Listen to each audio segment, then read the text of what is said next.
ছাতিরা লাগবে আমার এটি লাগবে ছাতি না হলে বলে ক্যাম্প বন্ধ করে দেবো পরে দিন দাও দেখা যাচ্ছে আসসালামু আলাইকুম ওয়া রাহমাতুল্লাহি ওয়া বারাকাতুহু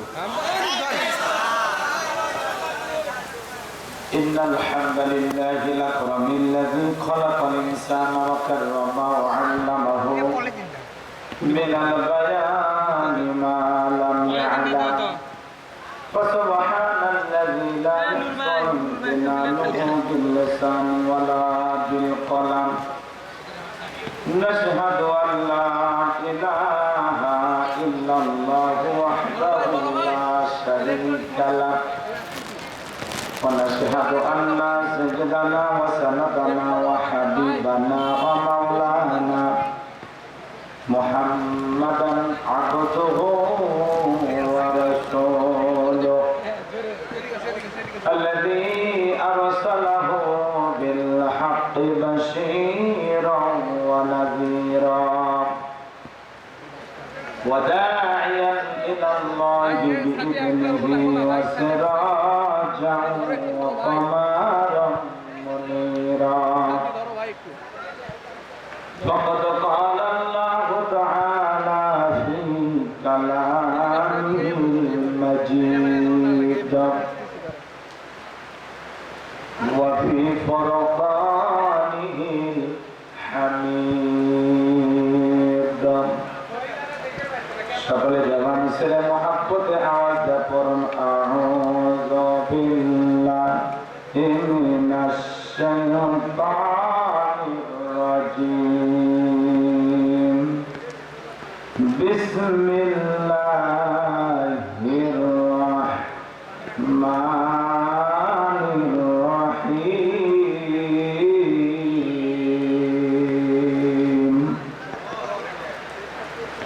إنا أعطيناك الكوثر فصل لربك وانحر إن شانئك هو الأبتر صدقت يا رب العالمين قال أبي هريرة رضي الله تعالى عنه قال قال رسول الله صلى الله عليه وسلم الدنيا سجن المؤمن وجنة الكافر رواه المسلم وقال تعالى في شان حبيبي إن الله وملائكته يصلون على النبي يا أيها الذين آمنوا صلوا عليه وسلموا تسليما شكل درود إبراهيم قرن اللهم صل على محمد وعلى آل محمد كما صليت على إبراهيم وعلى آل إبراهيم إنك حميد مجيد اللهم بارك على محمد وعلى آل محمد كما باركت على إبراهيم وعلى آل إبراهيم إنك حميد مجيد اللهم آمين ربنا ظلمنا أنفسنا وإن لم تغفر لنا আমি কিছুক্ষণ ধরে থাকবো না আপনি কিছুক্ষণ ছাতি ধরে لنكونن من الخاسرين ربنا لا تزغ قلوبنا بعد إذ هديتنا وهب لنا من لدنك رحمة إنك أنت الوهاب দরদে আল্লাহ পদ্মপাড়া মাদ্রাসা কেন্দ্রীয় জামে মসজিদ রমজান করতে আজকের তাফসীরুল কোরআন মাহফিল থেকে রব্বুল আলামিন আসমান থেকে তোমার রহমতের বৃষ্টি পড়তেছে আমার সামনে বসা তোমার কোরআনের পাগলেরা কোরআন শোনার নিয়তে বসে আছে আছে মালিক, সন্ধ্যা থেকে বৃষ্টি পড়তেছে, ও মালিক সবই তো তোমার জানা আছে। তোমার কুদরতি কদমে মাথা নত করে ভিক্ষা চাই আল্লাহ। 1-1.5 ঘন্টা যদি আসমান থেকে বৃষ্টি না পড়ে আল্লাহ, এই জায়গায় বসে আমরা একটু তোমার কোরআন শোনাইতে পারতাম বৈশা বৈশা। তোমার দয়া ছাড়া আমরা এখানে কিছুই করতে পারবো না, বলতে পারবো না। তাই তোমার কুদরতি কদমে পায়ে ভিক্ষা চাই। আমাদের মধ্য থেকে একজন বান্দা যদি তোমার কাছে পছন্দের বান্দা থাকে, সেই বান্দার দোয়ার ওসিলায় তার হাতের বরকতে আল্লাহ বৃষ্টি থামায়া দাও, আল্লাহ বৃষ্টি থামায়া দাও। রব্বুল আলামিন আল্লাহ একটু দয়া করো, রহম করো। কিছুটা সময় কর্মের কথা বলার জন্য একটা পরিবেশ আল্লাহ তৈরি করে দাও। তোমার বান্দারা বুক ভরা আশা নিয়ে এই আয়োজন করেছে, কোন আয়োজনে তারা ত্রুটি রাখে নাই।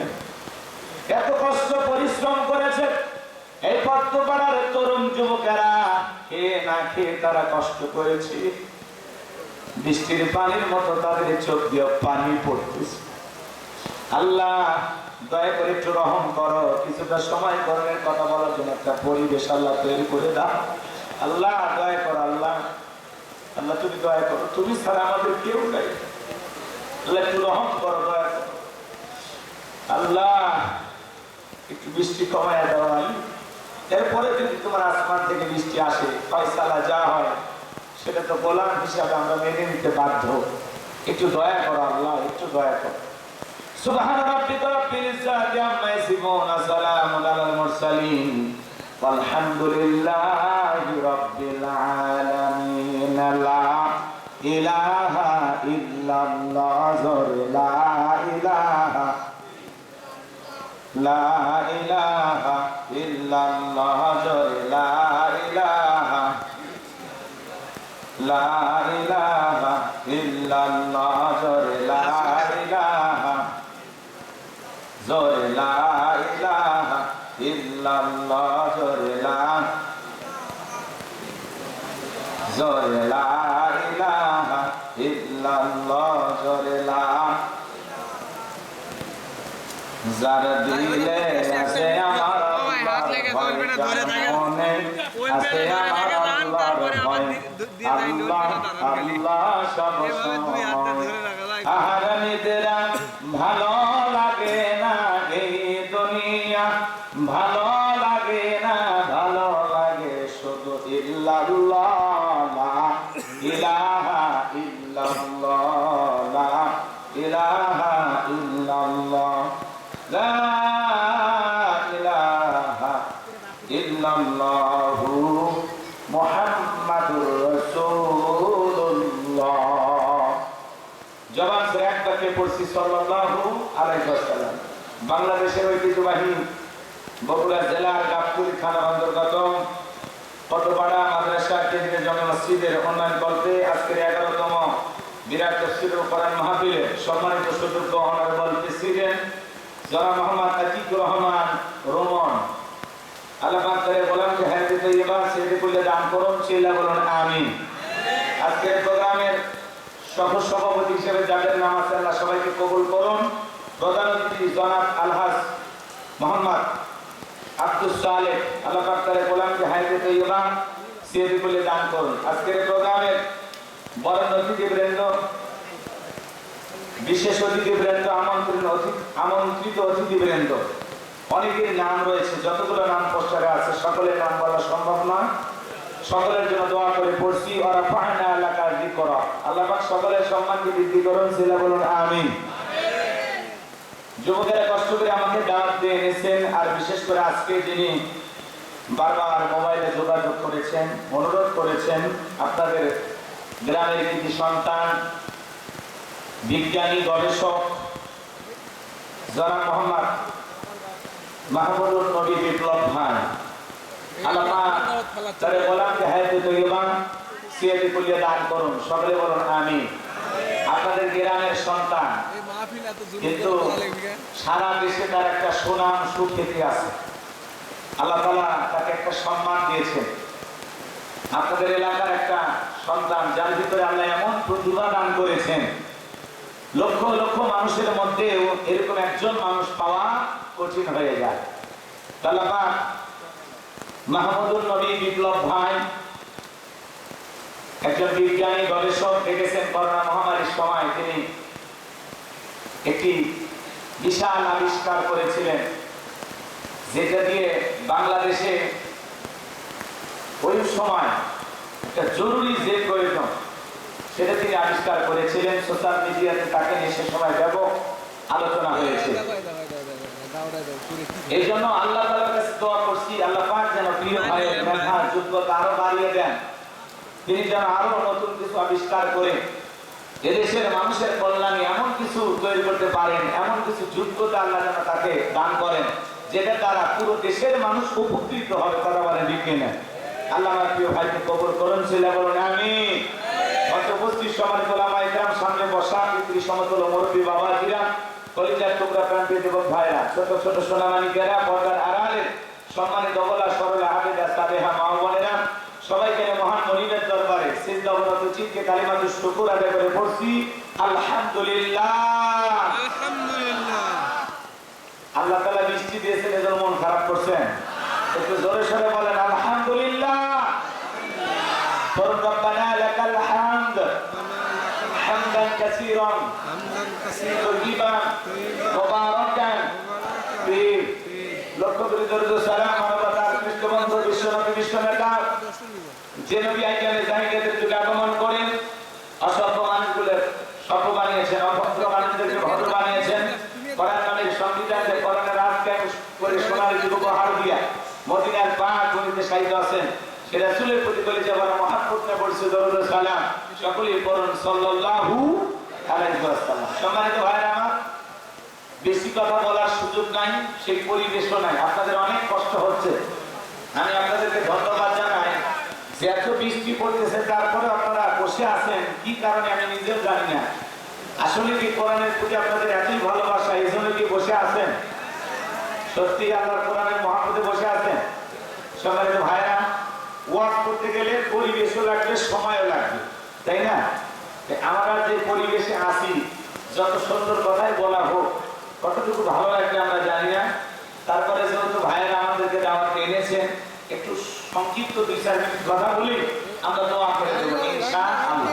আর যদি বৃষ্টি থেমে যায়, আল্লাহর কাছে আমরা দয়া করে ভিক্ষা চাইলাম, আল্লাহ যদি দয়া হয় আর বৃষ্টি যদি থেমে যায়, আমরা লম্বা সময় কথা বলার চেষ্টা করবো ইনশাআল্লাহ। এবার চলুন আমরা একটু আলোচনা শুরু করি। আমি ছোট্ট একটি সূরা আপনাদের সামনে তেলাওয়াত করেছি, অনেক লম্বা আলোচনা করার ইচ্ছা ছিল, পরিবেশ নাই যেন বলতে পারতেছি না। ছোট্ট একটি সূরা তেলাওয়াত করেছি, এর উপরে আলোচনা রাখার চেষ্টা করবো। আল্লাহ যেন তার গোলামকে আপনাদের সামনে কিছু কথা বলার তৌফিক দান করেন। সকলে বলুন আমিন। জবান ছেড়ে সবাই একটু মহব্বতে আমার সঙ্গে তেলাওয়াত করুন। সূরাটির নাম কাউসার, জোরে বলেন কি নাম? কাউসার। মোট আয়াত আছে 3টি, রুকু আছে 1টি।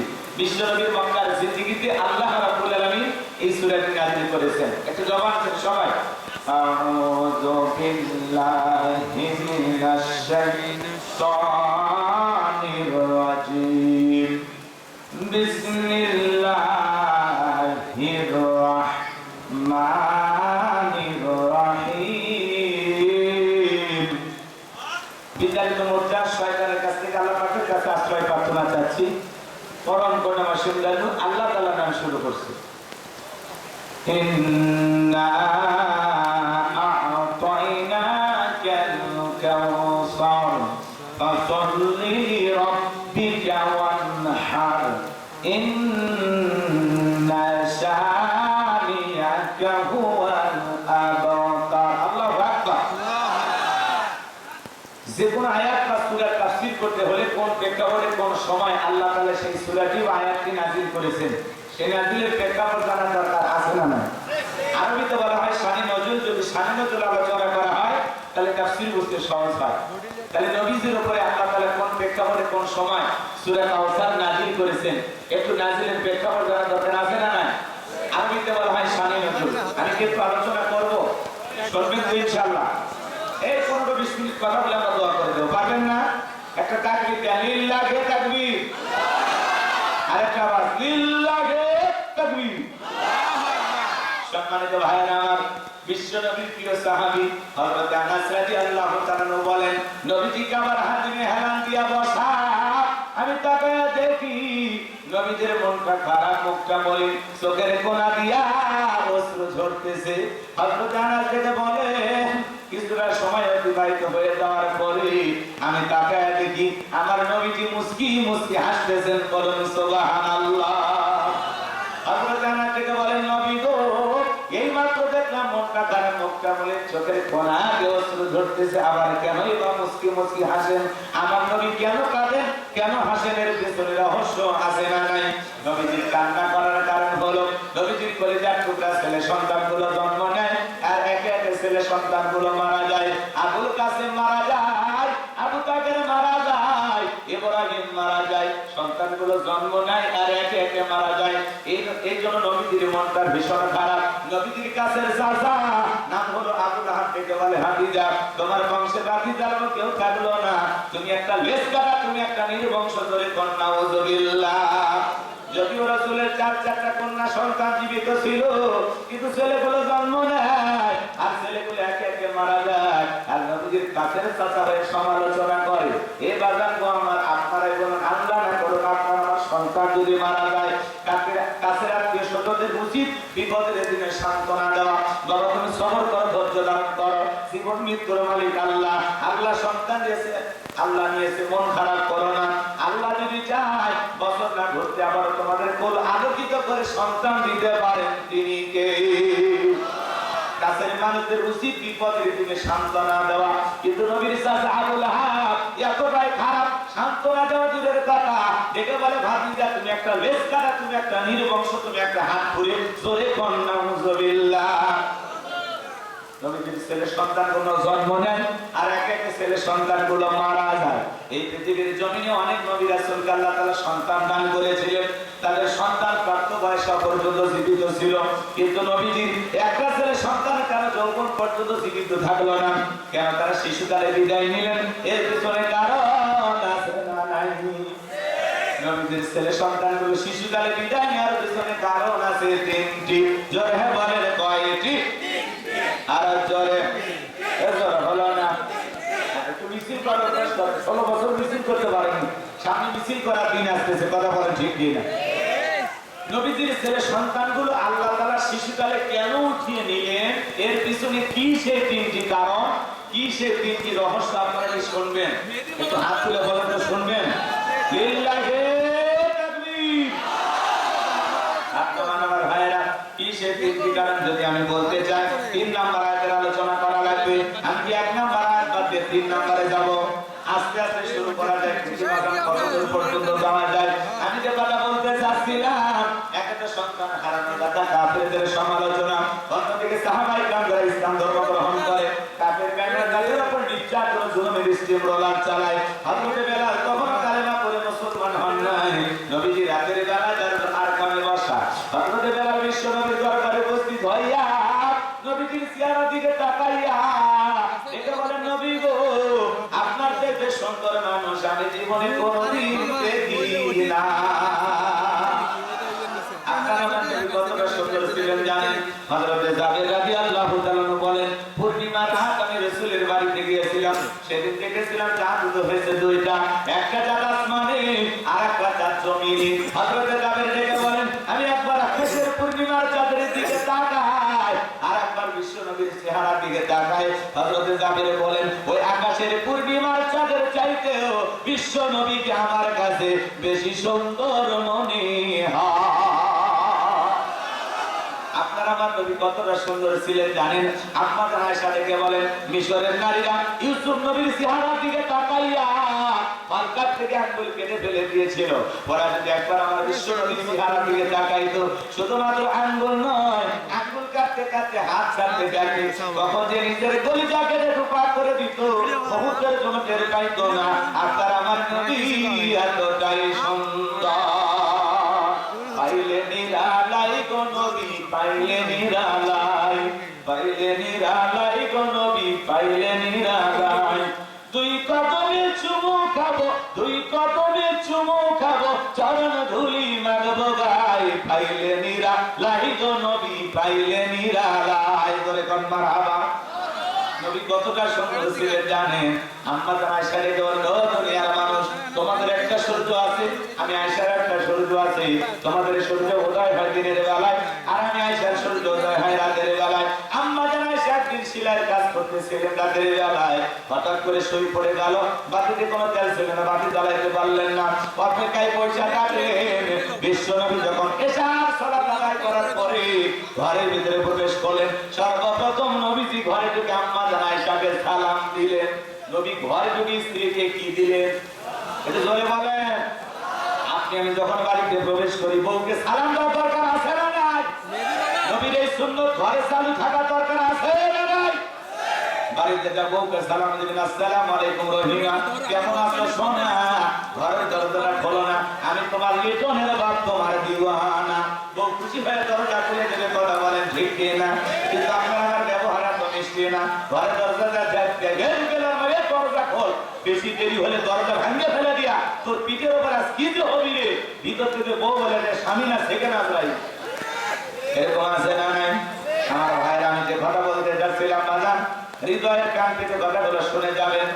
আজকে মুসলমান দাম্পত্য জীবনে আমাদের সুখ নাই, শান্তি নাই, এর পিছনেও কারণ আছে না নাই? কথা বলা, কারণ ঘরের ভিতরে ইসলাম না থাকলে শান্তি পাবেন কোথায়? একজন মুমিন আরেকজন মুমিনের গৃহে প্রবেশ করতে হলে গৃহবাসীর অনুমতি নিয়ে সালাম দিয়া প্রবেশ করা লাগবে। আর মুসলমান আর মুসলমানের বাড়িতে প্রবেশ করে, বাচ্চা গায়ে বাড়ির মধ্যে ঢুকে যায়, বাচ্চার বইয়ের অন্য ঠিক নাই, ওর মা কি করতেছে, বোন কি করতেছে, এক নজরে সব দেখা শেষ। সূরা নূরের 27 নম্বর আয়াত, কয় নাম্বার? 27 নম্বর। আল্লাহ তাআলা স্পষ্ট জানিয়ে দিয়েছেন ঈমানদারদেরকে লক্ষ্য করে, হে ঈমানদারগণেরা, এক মুমিন আরেক মুমিনের গৃহে প্রবেশ করতে হলে, নিজের গৃহ বাদ দিয়ে অন্য কারো গৃহে প্রবেশ করতে হলে গৃহবাসীর অনুমতি নিতে হবে, সালাম দিতে হবে, তারপরে প্রবেশ করা লাগবে। অনুমতি ছাড়া কারো বাড়িতে ঢোকা যাবে? সালাম না দিয়ে ঢোকা যাবে? এই যে অনুমতি নিতে সালাম আদান প্রদান হচ্ছে, এর মধ্যে ভিতরে মহিলারা থাকলে তারা একটা সুন্দর পরিবেশে আড়ালে যেতে পারে। আর আপনি ধাম করে বাড়ির মধ্যে ঢুকে যান মানে আজলামি করেন, ভালো হয়ে যান। হে মাসুদ, ভালো হয়ে যাও, কথা কোন ঠিক না? আল্লাহ আমাদের হেদায়েত দান করুন। জোরে বলেন আমিন। বউকে সালাম দিবেন ইনশাআল্লাহ। সালাম দিতে পারবেন না? ইনশাআল্লাহ। যারা বউকে সালাম দেয় এরা সত্যিকারের বীর পুরুষ, কথা কোন ঠিক না? অনেকে বলে হুজুর বউকে সালাম দিতে গিয়ে শরম লাগে। আমি তখন বলে, বাবা তোমার বিয়ে করছে, বাচ্চা কাচ্চা হয়েছে, কি কোন হুজুর? 3 সন্তানের বাপ আমি। আমি তখন বললাম, বাবা স্ত্রী সহবাসের একটা দোয়া আছে, তুমি কি জানো? দোয়া হুজুর, এটা দোয়া করার টাইম। 3টা সন্তানের বাবা হয়ে যায় আর শরম লাগে, বউকে সালাম দিতে গিয়ে শরম লাগে। এটা শরম না শয়তানি? এর জন্য বলেন শরম না শয়তানি? বউকে সালাম দেবেন। এই যুবক শুনে যাও, বউকে সালাম দিবেন। লোকজন যদি না থাকে, বইয়ের হাতটা ধরে মুসাফা। কার হাত? বইয়ের হাত, পাশের বাড়ি ভাবির হাত না, ধরলে ঝাঁটা দিয়ে পিটাবেন। বইয়ের হাত ধরে মুসাফা করবেন। একেবারে যদি ময়দান ফাঁকা থাকে, কোলাকুলিও সেরে নেবেন। বিশ্বাস করেন বাজার, স্বামী স্ত্রীর মধ্যে সালাম আদান প্রদান হলে আল্লাহর পক্ষ থেকে রহমত নাজিল হবে। বলুন সুবহানাল্লাহ। তার রহমত নাজিল হবে। স্বামী স্ত্রীর মধ্যে সালাম আদান প্রদান হলে একে অপরের প্রতি ভক্তি, শ্রদ্ধা, ভালোবাসা, বিশ্বাস বেড়ে যাবে। আল্লাহ মহব্বত বৃদ্ধি করে দিবে। স্বামী স্ত্রীর সম্পর্কটা মধুর সম্পর্ক হবে। কথা বলে ঠিক না? রাসূলের 4টি রোমান্টিক সুন্নাত আছে। কোন স্বামী স্ত্রী যদি 4টি সুন্নাত আমল করতে পারে, তাদের দাম্পত্য জীবনে কোনোদিন বিচ্ছেদ ঘটবে না, তালাক হবে না। আল্লাহু আকবার কোন? আজকে সকালে বিয়ে করে বিকেলে তালাক দেন, কথা বলেন এখন আপনারা। দাম্পত্য জীবনে সুখ নাই, শান্তি নাই, স্লোগান দিচ্ছে। আপনি কি দাম্পত্য জীবনে অসুখী, চিন্তায় ভুগতেছেন? নানান স্লোগান হচ্ছে। মনে রাখবেন, ইসলাম থেকে মুসলমান দূরে সরে যাওয়ার কারণে আজকে সমাজের এই অবনতি। কথা বলে ঠিক না? রাসূলের সুন্নাত আমল করা লাগবে। রাগ করিয়েন না, সময় নাই আর পরিবেশও নাই, অনেক কথা বলার রয়েছে। প্রশ্ন হচ্ছে আপনাদের দোয়া দোয়া অচললে লিল্লাহে তাকবীর। সম্মানিত ভাইরা, আমার কথাগুলো বোঝার চেষ্টা করবেন। বাজান, স্বামী স্ত্রীর মধ্যে সালাম আদান করবেন, আদান প্রদান করবেন। বাড়িতে ছোট ছোট শিশু দেবেন, দেখবেন 2-3 দিন ওই বাচ্চাদেরকে সালাম দিলে 3 দিনের মাথায় ওই বাচ্চা নিজেই আপনাকে সালাম দেবে। কথা বলেন ঠিক কিনা? আল্লাহ আমাদের হেদায়েত দান করেন। আল্লাহ রাসূল শিশুদেরকেও সালাম দিতেন, বড়দেরকেও সালাম দিতেন। আল্লাহ রাসূলকে আগে সালাম দেওয়ার কেউ চান্স পাইতো না। চান্স পাইতো না, সে ঘরে বিবি হোক, রাস্তার মানুষ হোক, কেউ পাইতো না। রাসূল সবাইকে আগে সালাম দিতেন। আমরা নবীর উম্মত হিসেবে পারবো তো? যে আগে সালাম দেয় তার সে হলো বিনয়ী হয়, যে আগে সালাম দেয় তার ভিতরে অহংকার থাকে না। আল্লাহু আকবার বলেন। ধনী হোক, গরিব হোক, রিকশা চালক হোক, ভ্যান চালক হোক, ছোট হোক, বড় হোক, আজকের মাহফিলের এটাই শপথ, যারে দেখবো তারই সালাম দেব। চিনি আর না চিনি, পারবো তো ইনশাআল্লাহ? আমার ভাইয়েরা গভীর মনোযোগ দিয়ে শোনেন। আম্মা জানের ছেলেকে বলেন, নবীজি যখন ঘরের ভিতরে প্রবেশ করলেন, নবীজির চেহারার আলোতে শরীরটা করে পড়ে আছে, আমি পরিষ্কার দেখতে পেয়েছি। বলেন সুবহানাল্লাহ। আর একটু জোরে বলেন না সুবহানাল্লাহ। নাকি আপনাদের ইন্ডিয়া কথাগুলো বোঝার চেষ্টা করবেন না, লম্বা করার কোনো সুযোগ নাই। নবীর সম্মান মর্যাদা কত কয়টা কথা বলবো বাজান, 2-3 ঘন্টা সময় পেলেও আলোচনা করে সম্ভব হবে না। আল্লাহ তাআলা নবীর সম্মান মর্যাদা এত বৃদ্ধি করে দিয়েছেন, যে নবী হ্যাঁ বললে তামাম পৃথিবীবাসীর জন্য আল্লাহ পাক হালালে পরিণত করে দেয়, যে নবী না বললে তামাম পৃথিবীবাসীর জন্য আল্লাহ পাক হারামে পরিণত করে দেয়। নবী জমিনে পথ চললে আসমানের মেঘ এসে ছায়া প্রদান করতে। বলুন সুবহানাল্লাহ। আসমানের চাঁদের দিকে ইশারা করলে চাঁদ 2 টুকরো হয়ে যায়। আল্লাহু আকবার বলেন। জমিনে পা তুললে মাওলা পাকের আরশে আজিমে পৌঁছে যায়। কেমন নবী পাইছি, নবীর সম্মান মর্যাদা কি আমরা বুঝি না? এক জায়গায় ওয়াজ করলাম, ভাই বলেন তোমাদের নবীর নাম কি? বলে হুজুর আব্দুল কাদের জিলানী। পিসাবের নাম মুখস্থ আছে, কপাল করে রাসূলের নামটা বলতে পারে না। এবার নবীর সম্মান মর্যাদা কত, যে ছাগলের স্তনে দুধ নাই, বিশ্ব নবী যদি পবিত্র হাতটা লাগায় দেয়, দুধে পরিপূর্ণ হয়ে যায়। আল্লাহু আকবার, আল্লাহু আকবার। যে খাবার 2-3 জন মানুষ খাবে, ওই খাবারে যদি বিশ্ব নবী হাত লাগিয়ে দেয়, শত শত মানুষ খাবার কেউ যেমন খাবার তেমনি থাকতো। কেমন নবী পাইছি বাবা। আল্লাহ রাসূল যে পথে হেঁটে যেতেন, সেই পথ দিয়ে সুগন্ধি পাওয়া যাইতো। নবীজি যখন ভেঙে যেতেন, আম্মা জানেরা নবীজির তেলের ঘামগুলো শিশির ভিতরে জমা রাখতেন। বিশেষ দিনে নবীজির তেলের ঘামগুলো সুগন্ধি হিসাবে ব্যবহার করা হতো। নবীজির ওযু বানাইলে নবীর ওযুর পানি দিয়ে সুগন্ধি পাওয়া যাইতো। সুবহানাল্লাহ বলেন। আহারে কেমন নবী পাইছি। সেই নবীর কাছে বেলাল কথা মনে আছে না নাই? হযরত বেলাল বলে, নবী গো, আপনি কালেমার দাওয়াত দেন, ইসলামের প্রচার প্রসার করেন, দয়া করে আমাদের মুসলমান বানায় দেন। বিশ্ব নবী হযরত বেলালকে পড়া দিলেন, লা ইলাহা ইল্লাল্লাহু মুহাম্মাদুর রাসূলুল্লাহ সাল্লাল্লাহু আলাইহি ওয়াসাল্লাম। হযরত বেলাল কালেমা পড়ে মুসলমান হয়ে গেল। নবী আমাদেরকে বলে, বেলাল, ইসলামের অবস্থা এখন ভালো না, কালেমা পড়ে শাহাদাত প্রকাশ করা যাবে না। আপনারা বলেন তো বাজান, ইসলামের অবস্থা কি সব সময় ভালো থাকে? আজ তামাম পৃথিবীর দিকে তাকায় দেখে, তামাম পৃথিবীর জালেম আর বেঈমানরা ঐক্যবদ্ধ হয়েছে ইসলাম আর মুসলমানকে মুছে ফেলে দেওয়ার জন্য। কথা না বলে ওয়াজ করব না। তামাম পৃথিবীর সাদা চামড়ার দলেরা, ইসলাম বিরোধী অপশক্তি যারা, এরা ঐক্যবদ্ধ হয়েছে ইসলাম আর মুসলমানকে জমিন থেকে মুছে ফেলে দেবে। কিন্তু বলেন তো বাজান, ইসলাম আর মুসলমানকে মুছে ফেলে দেওয়া ওদের পক্ষে সম্ভব হবে? কারণ ইসলামের সুইচ আছে কার হাতে? আল্লাহ রাব্বুল আলামিন বলেন, ইউরিদুনা লিতুফিউ নূরাল্লাহি বিআফওয়াহিহিম ওয়াল্লাহু মুতিম্মু নূরিহি ওয়ালাউ কারিহাল কাফিরুন। সূরা সফের 8 নম্বর আয়াত আল্লাহ রাব্বুল আলামিন জানিয়ে দিলেন, কাফিররা চাইলে মুখের ফুটকারে দিনের আলোকে, ইসলামের আলোকে, কোরআনের আলোকে নিভায়া দিতে। আমার আল্লাহ ডেকে বলেন, আল্লাহু মুতিম্মু নূরিহি, এই জমিনে দিনের আলোকে, কোরআনের আলোকে, ইসলামের আলোকে আমি আল্লাহ রাব্বুল আলামিন প্রতিষ্ঠিত করে ছাড়ব। যদিও কাফের বেঈমানদের অন্তরে যত ধরনের জ্বালা যন্ত্রণা হোক না কেন, বলেন আল্লাহু আকবার। ইসলাম আছে, থাকবে কিয়ামত পর্যন্ত।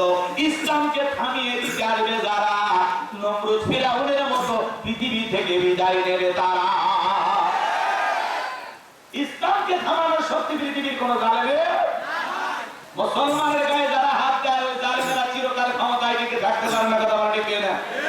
আমাদের দেশের দিকে তাকায় দেখলেন না যারা মুসলমানের রক্ত নিয়ে খেলা করেছিল, এদেশের নিরীহ আলেমদেরকে ফাঁসির মঞ্চে ঝুলিয়েছিল, শাপলা চত্বরে রাতের আকারে বিদ্যুৎ বন্ধ করে নির্বিচারে আলেমদের বুকে গুলি চালিয়েছিল। আজকে কি তারা ক্ষমতার চেয়ারে আছে? ক্ষমতার চেয়ার ছিল, পালিয়ে গেছে, পালিয়ে গেছে। কথা কথা কথা কথা। এই বগুড়ার মানুষ আপনারা কথা না বলি কোন জেলার মানুষ কথা বলি? আবার গাছ তুলি পানা। আপনারা তো সরকারে ছিলেন, ভবিষ্যতে মনে হয় যাবে এরকম একটা ভাব দেখা যাচ্ছে। তারপরে কথা বলতেছেন না। যাই হোক, কে যাবে সেটা পরে দেখা যাবে, ফয়সালা আসমান থেকে হবে। কথা বলেন ঠিক কি না? শোনেন, বগুড়ার মানুষ যেহেতু আপনারা বগুড়ার মাটি, তাই না? আপনাদের একটা আলাদা মুশান আছে। আর উত্তরবঙ্গের সবচেয়ে বেশি চালাক বগুড়ার মানুষ। কথা বলেন ঠিক কি না? এবার শোনেন যে কথা বলতে চাচ্ছিলাম বাবা, আমরা বারবার বলেছিলাম ম্যাডাম পদত্যাগ করেন, পদত্যাগ করেন। আল্লাহ বলে কিসের পদত্যাগ? ও যে অন্যায় অপরাধ করেছে শুধু পদত্যাগ না, তোরা চাইলি পদত্যাগ, আমি আল্লাহ ওকে বাধ্য করবো দেশকে। কথা বলেন, কথা বলেন। আল্লাহর পাকড়াও বড় কঠিন, আল্লাহ ধরে ধরে না, যেদিন ধরবে আল্লাহর দিল্লি গিয়ে পড়বে। কথা বলেন ঠিক না? আজকে উনি আছে নাই, ওই দেশে পালিয়ে গেছে, 20 কোটি জনগণ ফিরে পালিয়ে গেছে। কথা কথা কথা। আবার মাঝে মাঝে ওনার কল রিপোর্ট ফাঁস হয়। কয়েকদিন আগে গুজব বের হয়েছিল উনি মারা গেছে। হ্যাঁ, আমরা ইন্না লিল্লাহ করবো না চিন্তায় ছিলাম যে কি পড়বো, কি পড়া যায়। কথা কয় না কেন? কারণ এই দেশে এমপি মন্ত্রী মারা গেলে মানুষ বলে আলহামদুলিল্লাহ। কেন যে আলহামদুলিল্লাহ বলে আমরা বুঝি না। তো উনি মারা গেলে মানুষ ইন্না লিল্লাহি ওয়া ইন্না ইলাইহি রাজিউন করবে নাকি আলহামদুলিল্লাহ করবে? আল্লাহ ভালো জানেন। আপনারা কোনটা করবেন? আলহামদুলিল্লাহ বলবেন না, কি শুকরিয়া আদায় করা ধান্দা আছে। তুমি এখনো বেঁচে আছেন, উনি আরো বেঁচে থাকবেন। আমার যেটুকু বিশ্বাস উনি এত সহজে মরবে না। তো সাবেক প্রধানমন্ত্রী শেখ হাসিনা ভারতে মারা গেছে, সোশ্যাল মিডিয়াতে বেশ একটা তোড়জোড় গুজব শুরু হয়েছিল যে উনি মারা গেছে, দেখছি নাই। আমি তো চিন্তা করি ওনার মতো একটা মানুষ মারা যাবে আর এভাবে নিউজ চাপা থাকবে, তা তো না। কিভাবে মারা যাচ্ছে, শেষ নিঃশ্বাসটা কিভাবে যাচ্ছে, ওটা পর্যন্ত ভিডিও হবে। কথা বলতে বাবা 16 বছর ক্ষমতায় থেকে পালিয়ে গেল। জনগণ জানে কি এমন করলে যে পালাইতে হলো? মুখে উন্নয়নের জিকির, উন্নয়ন উন্নয়ন উন্নয়ন জিকির করতে করতে ফেরাই তুলে পালাই। জনগণ জানে কি এমন করলে যে পালাই গেলেন? কেন আমাদের কথা একবারও ভাবলেন না? কথা কান্না করতেছেন। আবার মাঝে মাঝে ওনার কল রিপোর্ট ফাঁস হয়, বলে দেশের কাছে আছে ছট করে ঢুকবো। আমরা বলি যত তাড়াতাড়ি পারে ঢোকেন, যাওয়ার আগে বলে যান না, আসার আগে বলার দরকার নাই। যেদিন যেমন চায় আপনি এই দেশে আসেন, এই দেশে আপনার বাবা, এই দেশে আপনার স্বামীর। কথা বলেন ঠিক না? আপনি আসেন, গো আইবা তুমি আইবা গো, সেই দিন আইসা বুবু ক্ষমতা পাইবা না। খোঁজনাই বহু কাদের কাকার অবস্থা খারাপ করবে যে বাবার, হাউ না গেলা কোন সামনে আসে না।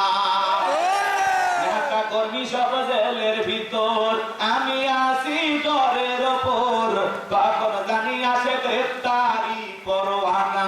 বুবু আইবা তুমি আইবা গো, সেই দিন আইসা বুবু চেয়ার পাইবা না। ক্ষমতার চেয়ার থেকে নামা সহজ, কিন্তু ওই চেয়ারে ওঠা কঠিন। কথা বলে ঠিক না? আমার ভাইয়েরা দিন দিয়ে কথাগুলো বোঝার চেষ্টা করবেন বাজার। যারা মুসলমানের রক্ত নিয়ে খেলা করবে ওরা কখনো চিরকাল ক্ষমতায় টিকে থাকতে পারবে না। মুসলমানের রক্ত যাদের হাতে লেগে আছে এদের পতন হবে হবে হবে। আর মুসলমানের সাথে আছে কি? ভালো করে বোঝার চেষ্টা করবেন বাজান গো আমার।